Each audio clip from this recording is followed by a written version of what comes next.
உறவுகள் அனைவருக்கும் வணக்கம். இன்றைக்கி நம்ம எங்கே வந்திருக்கோம்னு பார்த்தீங்கன்னா, பழனிக்கு தாங்க. இங்கேருந்து பார்த்தாலே தெரியும் நம்ம மலை மேலே எவ்வளோ அழகாக ஜொலிச்சிட்ருக்காருன்ட்டு. சூப்பராக இருக்குது. சாமி கோயில் அவ்வளோ அழகாக இருக்குது. ஒரு டைம் நீங்கள் எல்லோரும் பழனிக்கு போயிட்டு வந்திருப்பீங்க. ஆனால் போகாதவங்க கண்டிப்பாக போயிட்டு வாங்க. ஏன்னா வருஷக்கணக்கில் நான் போகணுன்னு நினச்ச இடம் இதுவும் ஒன்று.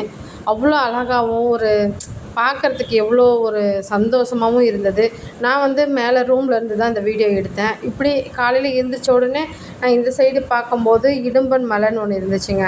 சூப்பராக இருக்குது. அது நான் மேலே போய் பார்க்கல. கண்டிப்பாக என்னால் போக முடியாது. ஏன்னா அந்த அளவுக்கு வெயில். காலையிலே நான் இப்போ எடுத்த வீடியோ எப்போ அப்படின்னு பார்த்தீங்கன்னா, ஒரு 9 மணி இருக்கும். அந்த டைமில் தான் நான் எடுத்தேன். அப்பயே பார்த்திங்கன்னா நம்மளுக்கு அந்தளவுக்கு ஒரு வெளிச்சம் அதிகமாக நம்மளால் முடியல. ஆனால் காலையில் 9 மணிக்கெல்லாம் நாங்கள் கோயிலுக்கு போயிட்டு வந்துட்டோம்.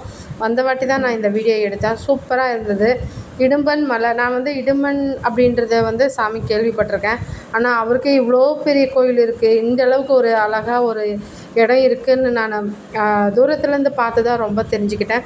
சூப்பராக இருந்தது. அடுத்தது பார்த்திங்கன்னா, இந்த சைடு பார்த்திங்கன்னா அப்படியே நம்மளுக்கு முருகர் மலை இருக்கும். நம்மளுக்கு பழனி முருகர் அப்படின்ட்டு ஒரு மலை இருக்கும். நம்மளால் அந்த மலை ஏற முடியாதுன்ட்டு நிறைய பேர் சொன்னாங்க. பாதி பேர் பாதியிலே இருந்தாங்க. நான் அதை பார்க்கக்குள்ள நம்மளால் ஏற முடியாது போல் இருக்குது அப்படின்னு நான் நினச்சேன். ஆனால் முருகர் அருளால் மேலே ஏறி பார்த்துட்டு நல்ல ஒரு தரிசனம். நான் பார்த்தது ராஜா தரிசனம். ராஜா வேஷத்தில் இருந்தார். ஆண்டி தரிசனத்தில் தான் பார்க்கணுன்னு சொல்லி எல்லோரும் அந்த கோயிலுக்கு ஓடுறாங்க காலையில் 5 மணிக்கே. 5 மணிலேருந்து 8:30 வரைக்கும் ஆண்டி தரிசனத்தில் இருப்பாராம்.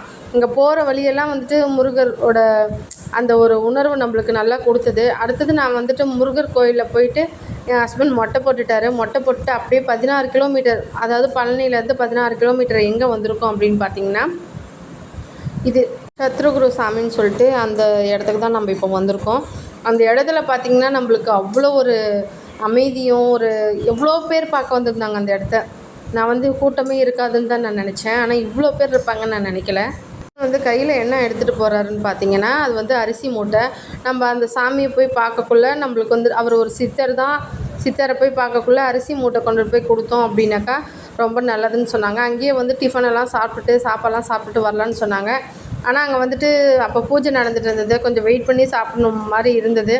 நாங்கள் கொஞ்சம் டைம் ஆகி போச்சுன்னு சொல்லிட்டு நாங்கள் அடுத்தடுத்து கோயிலுக்கு போகணும், ஊருக்கு போகணுன்னு சொல்லிட்டு கிளம்பி வந்துட்டோம்.